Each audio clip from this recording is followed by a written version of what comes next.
tell you about her story. So it was late December, and 19-year-old Charlie Silver had gone missing from his family's small mountain cabin near the Tow River. Frankie said he lit out in the snow last night and never came home. That's what she told her in-laws when she went to visit them the next day. At first, Frankie said that Charlie had left home to go hunting across the Tow River, but when he didn't return for Christmas, his family suspected foul play. On December 26th, they organized a search party. Men from the community scoured the steep slopes and the icy riverbanks, but they couldn't find him. Charlie's father even got so desperate as to hire a conjure man to try to locate his son. The enslaved person, or the conjure man, was from Tennessee. So they went out and got him and brought him back to divine the location of Charlie. And using a glass ball dangled from a piece of string, the conjure man determined that the missing man was still in his cabin. So they decided to go back to the cabin and do a little bit more searching. So the neighbor named Jake Cullis, he was a hunter and a trapper. He found pieces of bones and human teeth among the ashes in the fireplace inside of the Silver's cabin, which is located near Kona, which is in Mitchell County. So he found more body parts beneath the cabin's floorboards, buried in the yard and hidden in a nearby stump. And when they pulled up some of the wood, they said that they found a puddle of blood that was, I think they said, as big as a horse's liver. Yeah, I think that's right. I think that's how they described it, which is very large, as you can imagine. What's interesting and what really kind of sparked my interest and kind of a sort of local author's interest was that Charlie is buried in 3 separate graves in the Silver family cemetery behind the Kona Baptist Church. The dismembered parts of Charlie's body were not discovered all at once, and since it was in winter, they had to bury him piecemeal, basically. So that's why he has 3 separate graves. So the actual story of the murder itself, now that we've heard kind of the facts that you can prove, vary. So the motive varies from jealousy, a possible affair, self-defense, and even a family dispute over land, and Frankie's family wanting to go out west. So who knows what that was about, but there's 2 standard stories that are told about exactly what happened. So the Silver family, and some of them to this day, tell the story as Charlie was supposed to go hunting soon, and Frankie knew he would be gone a long time, so she asked him to cut extra firewood and stack it so she could keep the cabin warm while he was gone. He worked all day cutting enough firewood for weeks and stacked it near the house. Coming in after a hard day's work, he left the axe by the door and took their very young daughter in his arms, and then he lay down on the floor to sleep with their baby on his chest.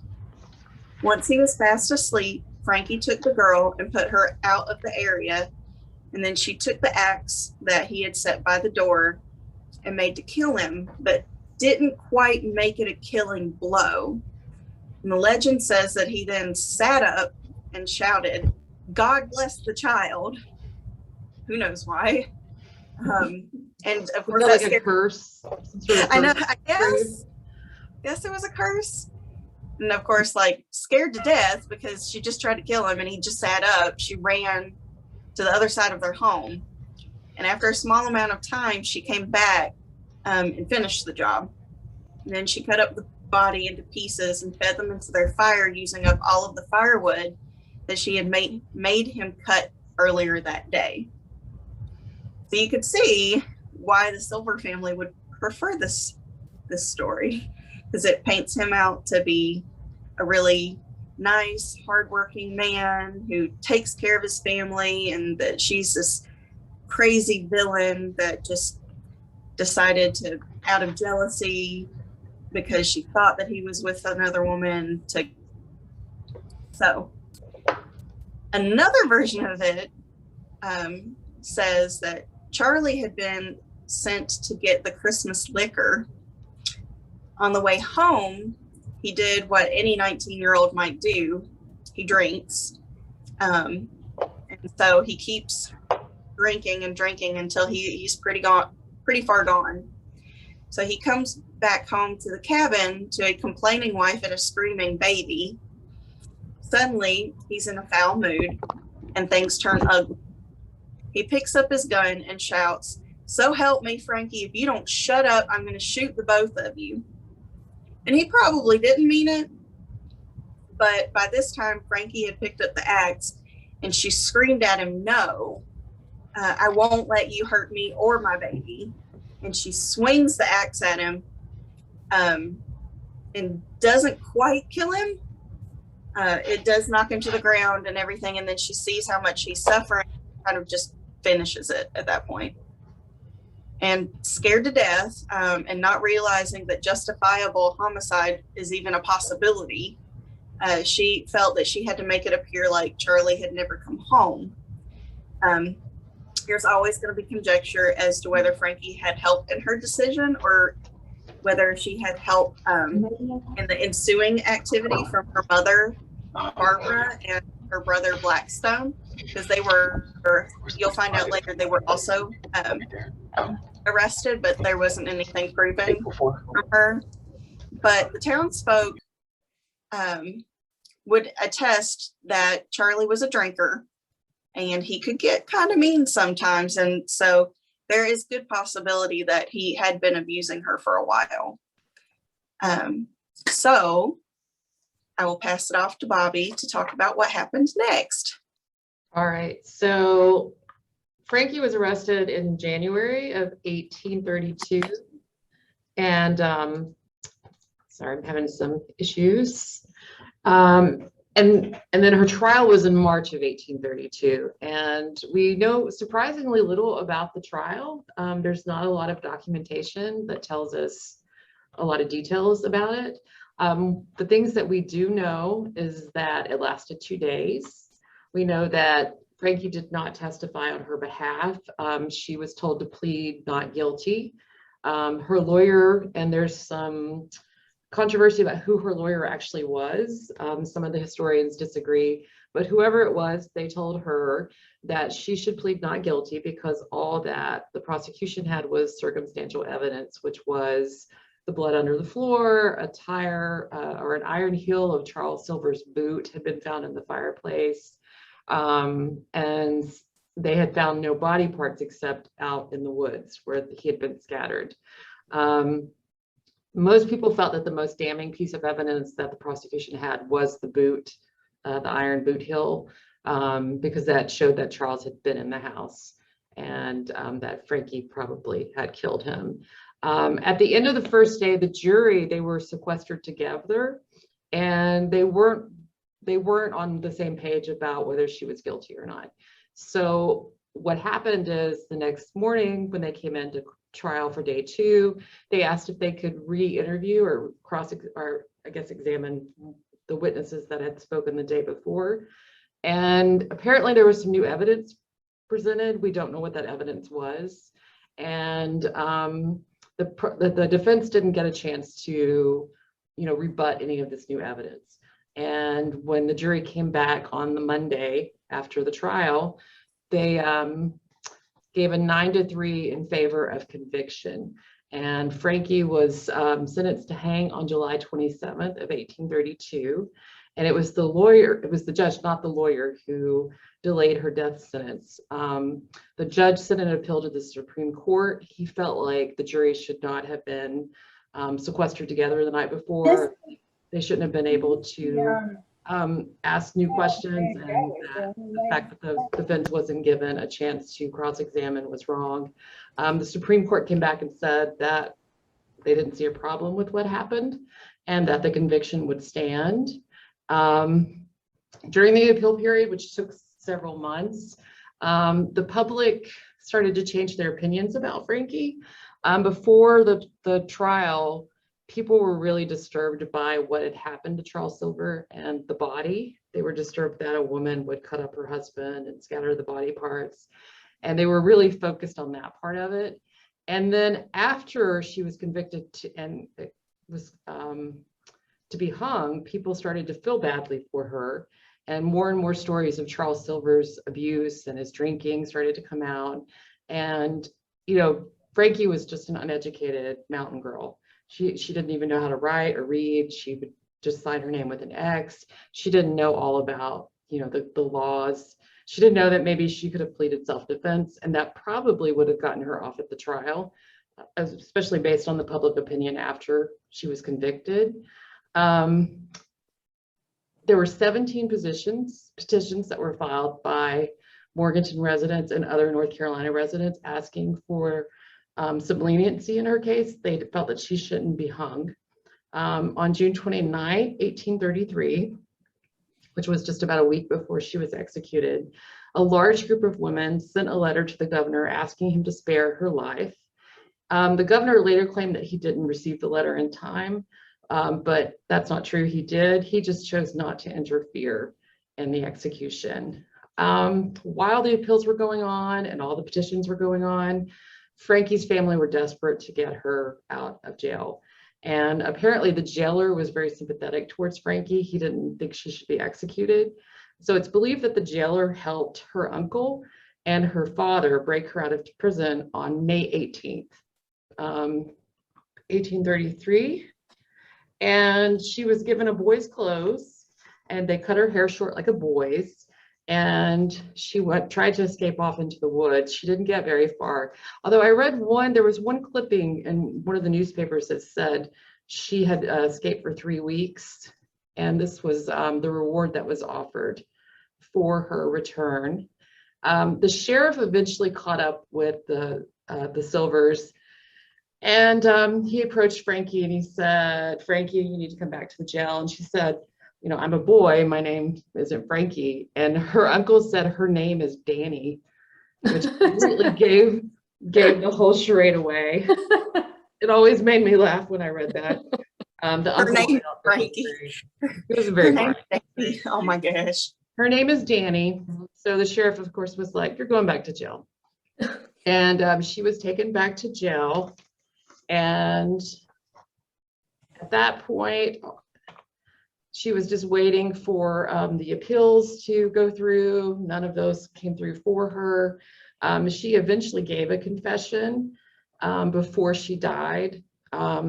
We don't have a copy of that confession. This is all hearsay. It may have just been a spoken confession. There was a long legend that she had sang the ballad of Frankie Silver from the gallows before she was executed. We're pretty sure that's not what happened. We do think that there was someone wrote the ballad of Frankie Silver, and you know, back in this time period, hangings were very popular, and people loved to go to a hanging, and there was always like petitions and pamphlets that you could buy to show that you were there. And they think somebody wrote the ballad of Frankie Silver and sold it at the hanging. There's also different versions of how she was hung. Some people say that it was like a big public hanging, but there's been a recent document that was discovered that suggests that they didn't want to make it a public spectacle because it was a woman who was being hung, and it was a 19-year-old woman. She was, you know, so young, and we think now that she may have been hung in a neighbor's yard behind like a fence so that people couldn't see the hanging itself. But that doesn't mean a lot of people didn't go to try and see the hanging. And apparently the last thing that Frankie said before she was executed, they asked her if she wanted to make a public confession before she was executed. And her father, Isaiah Stewart, he shouted, "Die with it in you, Frankie." And so she didn't speak. She didn't say anything in her defense. And then she was hung. And after the hanging, it was outside of Morganton, Tiffany. I know you read a little bit about this. I'm not sure of the details, but I know that they couldn't bury her. Yeah, by the time all of this was happening, it was in the middle of summer. So it was too hot and she started decomposing really quickly. So they just kind of had to find a spot to bury her, which was really sad because her dad had like a spot picked out and they really wanted to do some justice by her since she didn't have any justice in life. Right. So I think that they ended up moving her body eventually, maybe, but that was why she didn't get to go to her final spot. And I was going to mention, she didn't have a headstone for, I guess, about 125 years.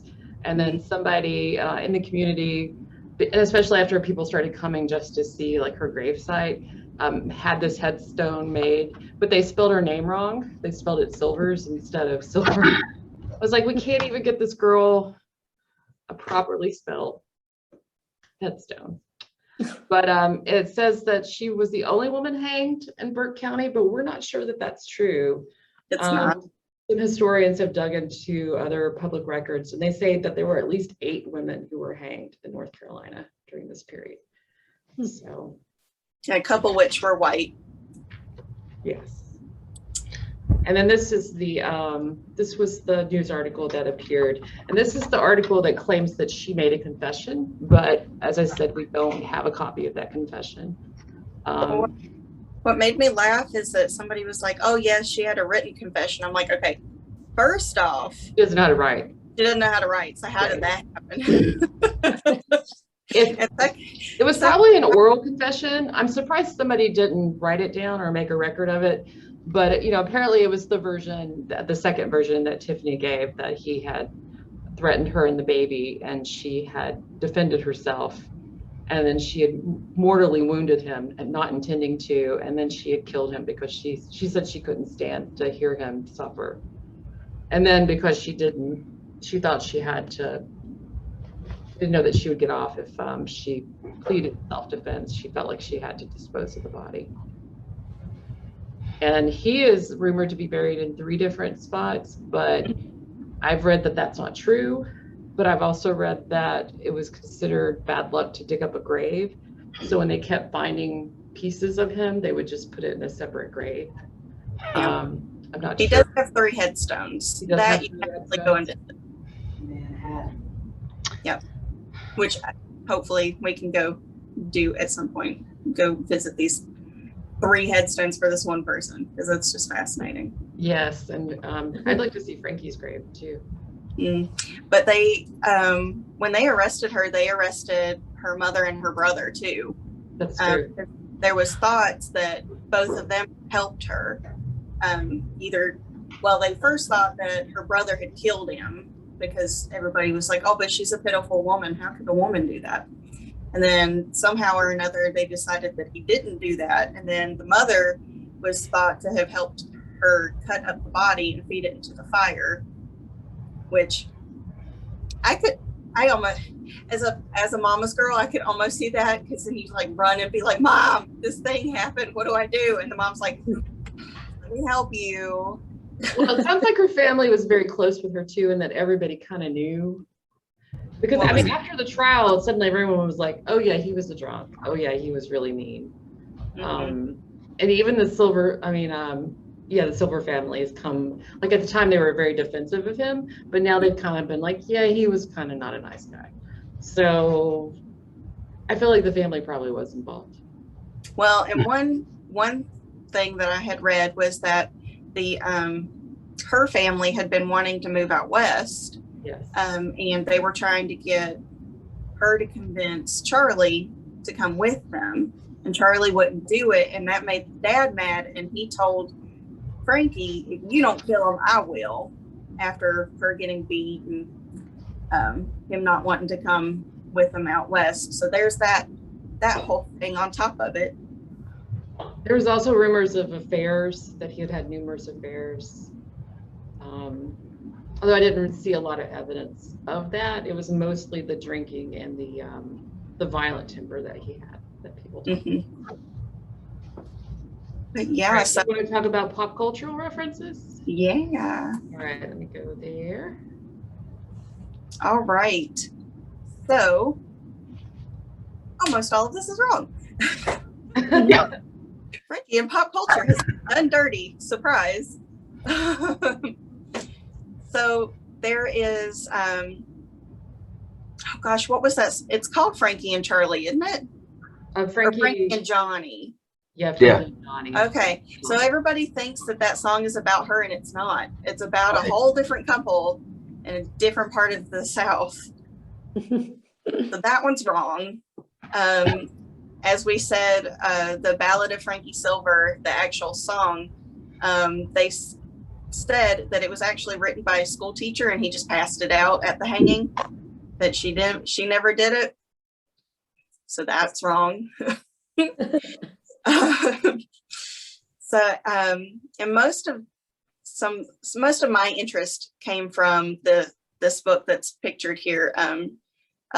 Local author Sharon McCrum, she actually said that she would have came and talked with us if she didn't have such bad reception on her mountain that she lives on. So totally understandable there. But she had done years and years and years of research before she wrote this book. So she tried to stick to the facts as much as she could, and she kind of made her own idea of what happened, which is really cool. And they've done, I don't know how many plays on it, which I would be interested to see which route they take that, since it is really here or there. Like, was it thought out in advance, or was it an accident, is like the main question with this. So basically almost all of it is wrong. It's surprising how few records there are, and that the records that have been found, people really had to go digging for. I mean, there's nothing from the trial saying what witnesses said. So we don't even know what people said when they testified against her. We do know that some of the witnesses were women, but I don't know what they said about Frankie. So yeah, and that one of the plays, I had an image from one of the plays. Let me go back. And this may have actually been a film. There's been a film made about Frankie. I think this was from the film. It's a still from the film. And then if you go on YouTube, there's a lot of songs about Frankie Silver. Just a lot of, and this is one of them. This is what I was going back to.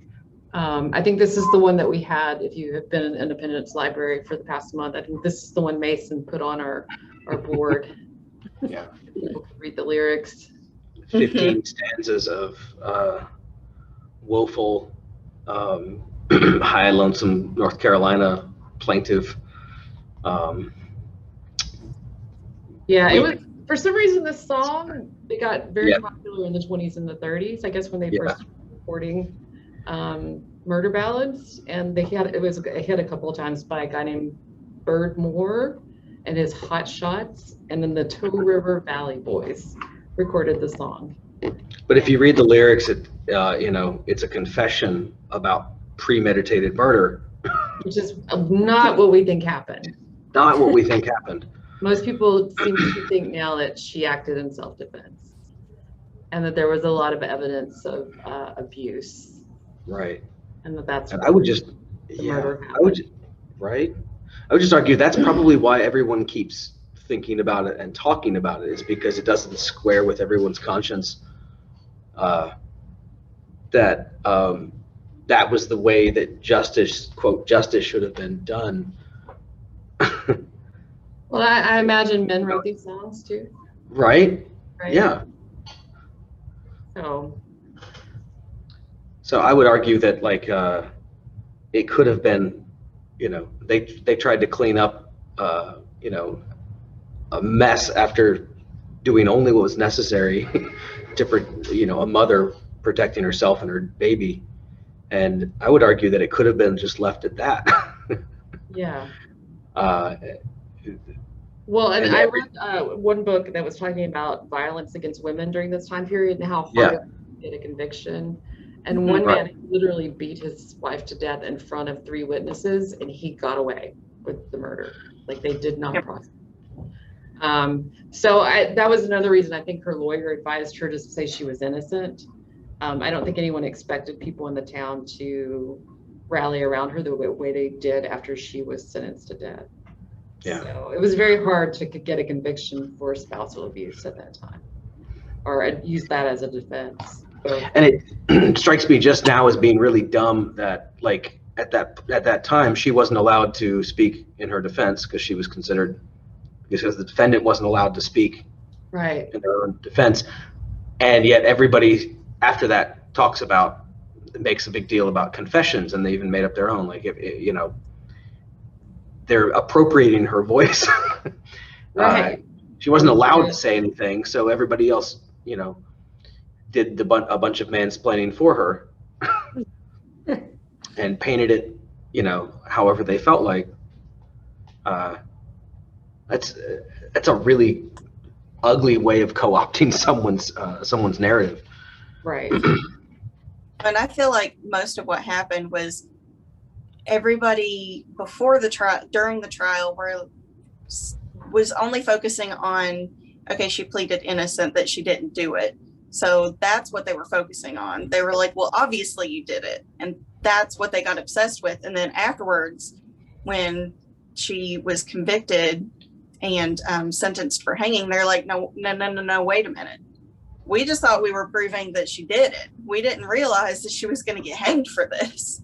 And that's, Yeah. I feel like, is what happened with the community, because it is a smaller mountain community. They didn't maybe quite realize, okay, she gets convicted for this, she's going to get sentenced for something. Right. It was rare for a woman to be sentenced to be hung. I mean, it wasn't the first time, even though her headstone says that. But I think people were shocked when she got that sentence. Yeah, like the sentiment of the community turned kind of in her favor, right? And then they broke her out of jail, and they think that I read it argued that, like, that was a crime. No one got And prosecuted for that, by the way. like, they didn't yeah, go after the dad or the uncle for doing but they that. used that as like part of an excuse to justify execution, because that was a crime. Somehow being broken out of jail eclipses the crime they actually accused her of, which, you know, like, everybody started thinking carefully about whether this was actually a justifiable defense killing. Like, so being broken out of jail used as an excuse to continue to, like, go ahead with the execution, that doesn't make any sense either. It's just like they were kind of intractable and didn't want to, like, back down. Right. Well, they thought that the governor would pardon her, because he had, at the time, the governor at the time had been kind of known for his leniency, and he got upset that everybody was saying that he was a big pushover, and he's like, well, now I'm not going to pardon anybody. Yeah. So it's just like, Of course. well, excuse me. So then he just kind of let it sit on his desk until it was too late. And then later he was like, I didn't have time. I didn't get the letter in time. But, Right. you know, she wasn't executed until the 12th, and he had plenty of time he could have stopped it if he wanted to. Yep. So. Wow. Do we want to open it up to any questions or comments? Yeah. What does everybody else think? Do I need to? Premeditated or accident? What are we thinking? Let me try to find, how do I unmute everyone? Is that Yeah. something you can do? I'm getting it. Yeah. Thank you. We could say, I'm going to argue that this is a gross miscarriage of justice, and that, you know, justice was actually, I will put it to the group that justice was actually done on the night that Frankie killed Charlie, and they should have left it at that. Well, I think what's problematic for people is the way that they dismembered him and burned his body afterwards. I think that was what really disturbed people in the community. Were you okay with that too, Mason? It's I'm fine thinking if of it you as are. like, if I was trying to keep the house clean, I would just go into, overload mode and just try to keep the house clean. That's a big mess. I just think about how young she was too. I mean, imagine, Yeah. I guess she got married very young, had a baby already. She was only 19. He was only 19. Yeah. I mean, in the middle of nowhere, snow everywhere. Yeah. Yeah. And you're afraid of your husband. Right? Yeah. I think she did only, I think she was, had the responsibility of taking care of a child and keeping the home together, and she only had the energy to do what was necessary. If you are in that position, any of us would only have the energy to do what was really, really, really necessary, whereas it's established like Charlie was doing a lot of unnecessary things, like, philandering, drinking Christmas liquor, and dancing and having affairs. Like he was enjoying a lot of privilege while his wife was home taking care of the house and taking care of a baby. I don't think she had. I don't think she would have been inclined to do something other than the necessary. I would have been, she's exhausted the rest of the time by just I was going to say, this is supposed to be the actual cabin. So this is what they were living into. It's pretty bleak. Yeah. It's a very, rough homestead that they're in. Did you guys talk about, I cut out, I know that, did you guys talk about the diviner, the guy that they brought from several counties over to lead everyone around and look at all the... The diviner didn't want to come, by the way. Like, he was terrified. And they basically just forced him to come. They were like, we hear you tell fortunes, so you're coming with us. But I read that was kind of like a distraction for the sheriff to go and actually look inside the cabin. Oh, I didn't know that. Mm-hmm. The way I read it, like after everybody was wandering around with this dude who was his crystal, getting the vibes, was vibing this crime scene, that was kind of a distraction so that the sheriff could actually just take a look inside the cabin at the freshly cleaned floor and the giant blood stain underneath the floorboards. Right. A lot of sneaky misdirection on their part. I want to know how she got all of that blood out of that rough-hewn wood. Looking at this cabin, I'm like, wouldn't that just soak in? Like, good Lord, this woman had to be good at cleaning. Right. Again, she was just doing what was necessary. Well, I feel like she probably had help. Yeah. I'd say right. her mother and father probably came over. Probably her uncle, the one who's not very bright. Who calls her Danny. Her name is Danny. Okay. Way to go. She might have gotten away. But what do you guys think? Do you think it was premeditated, or do you think that it was actually an accident? I'm going to let some other people talk. So, What do you guys think? Yeah, we have. I think it was an accident. Mm-hmm. You think it was an accident? Yeah. It just went too far. My take.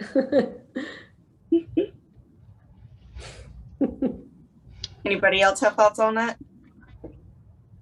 Because it really could have been premeditated. She could have just been like, I've had enough. She had a weirdly large amount of firewood. That's true, she did. They commented on that. Well, I don't think it was because they were going to move across the country, because after she died, they didn't do that. Right. Yeah. People said it was because he didn't want her to move. So the family decided to kill him, but then they didn't do that. They stayed. It's funny. It just now occurred to me that Tiffany and Bobby, you guys are fine with it being premeditated. I was like in defense of her just acting, responsibly on behalf of her kid in the moment, and you guys are like, no, he needed to go. Oh, It's a cautionary tale. I mean, I'm and just we, thinking- I should I'm I just should have thinking seen It's that. a little bit more scary to me. That makes Yeah. her a little bit more, I mean, just like planning to kill your husband and then cut him off before Yeah. Christmas.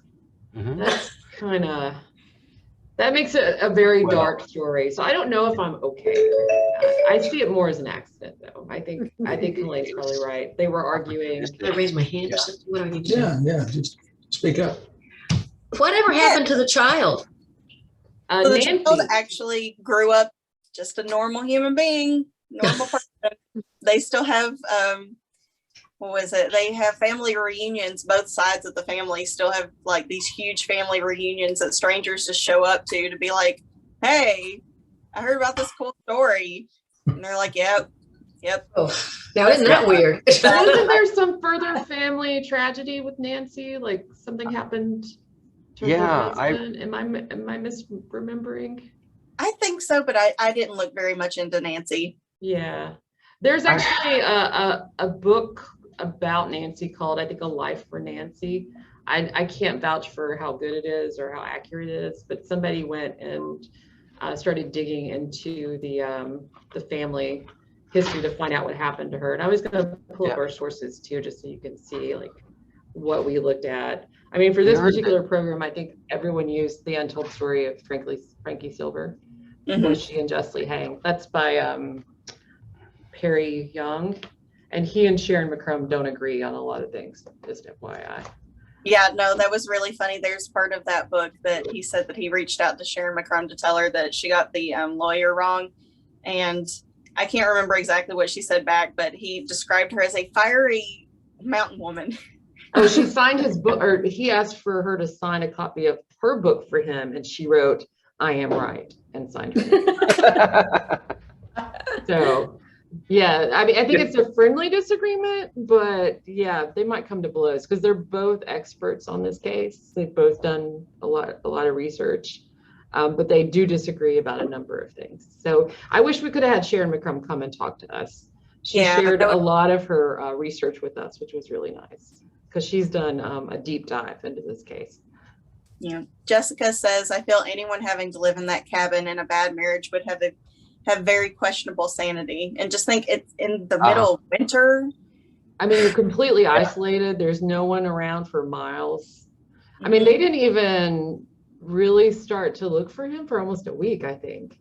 Yeah, well, she put it off. She kept saying, oh, well, he went out hunting and I don't know what's happened to him because And it was the end of January before they arrested her. Yep. So, you know, you're pretty isolated. That cabin was scary to me. I mean, maybe it was different when it was furnished, but still. I mean, it's basically a 2-room cabin in the middle of nowhere. Yep. So I think this is a perfect like bookend content-wise to, on one hand, you have the Donner Party, which is like similar, like wintry, desperate conditions, and then a bunch of bad decisions by a bunch of really, kind of capitalist, psychotic male characters. And then Jack the Ripper, which was another depraved environment with a lot of other terrifying circumstances. And this is a perfect like kick in the butt on the other end of that, like a cautionary tale about what happens if the odds are evened a little bit. I think if she were tried today, she would probably get away with the self-defense. I agree. Yeah. Yeah. Even if it was premeditated, which it could have been, but I guess we'll never know. I think it was a premeditated accident. I think that she had been doing it, but she didn't. She had enough and was just waiting for the right moment to. Yeah, she was like, I'm planning on this. I've had enough. And then he came back and she's like, well, I guess it's now. Merry Christmas. It's just crazy to me that it happened 2 days before Christmas too. And I'm like, what was that Christmas like for that family? Christmas is hard for everybody. It's a rough time of year. Yeah. But yeah. Any other thoughts? Thoughts, questions, concerns for our sanity? Yeah, which is understandable. You can guarantee that Frankie and Johnny wasn't written about this because the next line in that is Frankie and Johnny were lovers. That doesn't sound That's like right. this was a particularly loving relationship. Well, they started Right. out, they were known as the two most beautiful people in town. So you got beautiful man, beautiful woman, and then everybody's like, yeah, that's going to happen. And then it was a terrible plan. Just setting them up to fail. Yeah, people talk about how beautiful Frankie was at the trial, how she had these bright blue eyes that really captured people. She was very petite, very small, which I think just made people feel for her even more, the more that they started to believe that she had been the victim of abuse. So, Yeah, Romeo and Juliet gone wrong, guys. Hillbilly Well, Romeo and Juliet. Wrong. It's what Appalachia will do to you. Although I will say I spent some time looking at pictures of that part of the state. It's really beautiful out there. Mhm. And that was something else that people who wrote about the trial from other places said. They were like, oh, it's so pretty. It's so shocking that something would happen in this beautiful area. Oh, Jessica said, wait, so what did happen to the trial? Did we answer that? We sort of did. Yeah, we sort of got off on topic.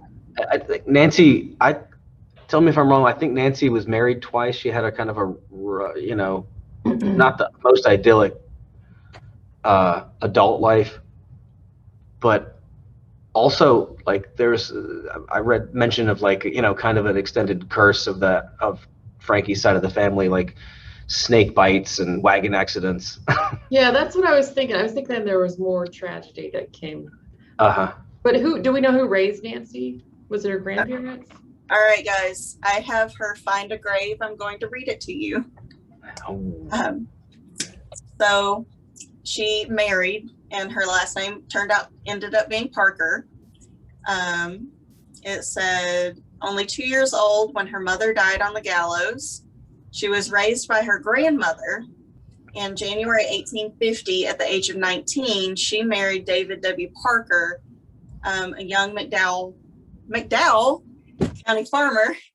The marriage proved to be a successful one, but the couple's happiness was shattered 11 years later by the advent of the American Civil War, when David enlisted in the Confederate Army. Repeatedly wounded in action during various engagements in his North Carolina regiment, he eventually died of his wounds in April 65.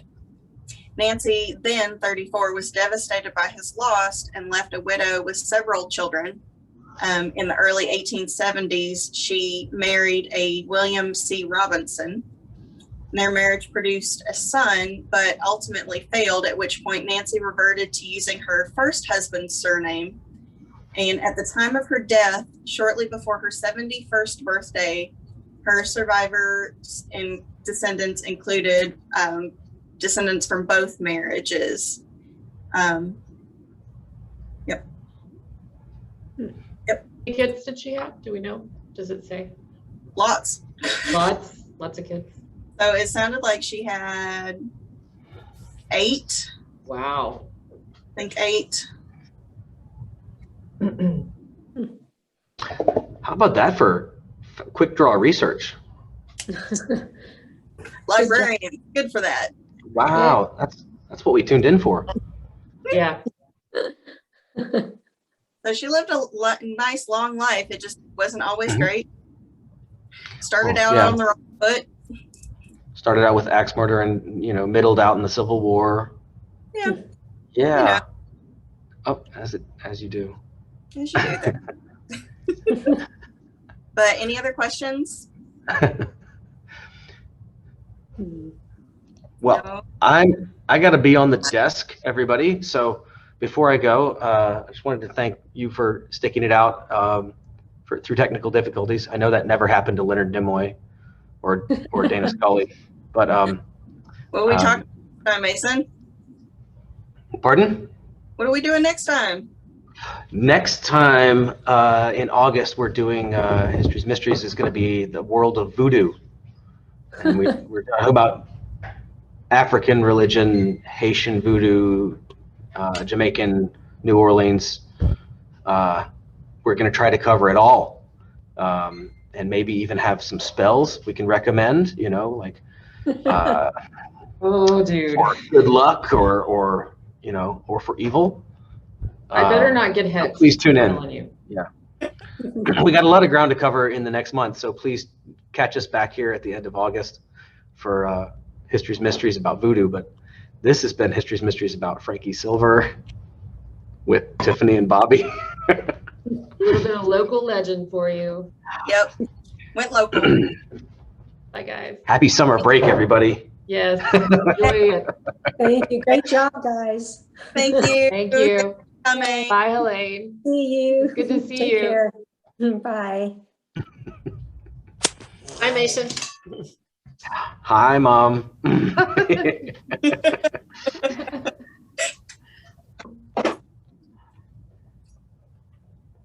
I have to do book drop here in a minute.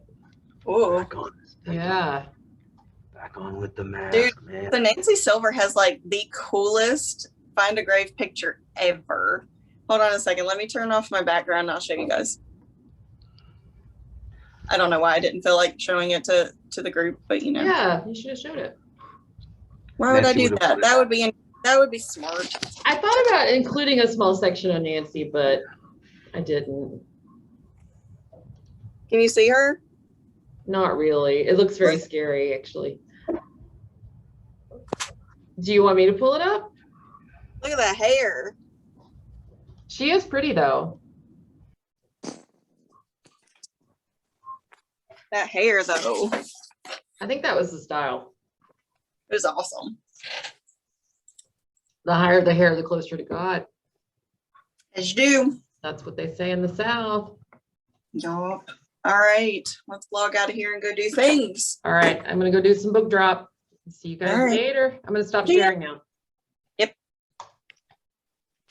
What's up, y'all? Are we still here? Do I need to close it? Yeah, you're gonna have to act like end.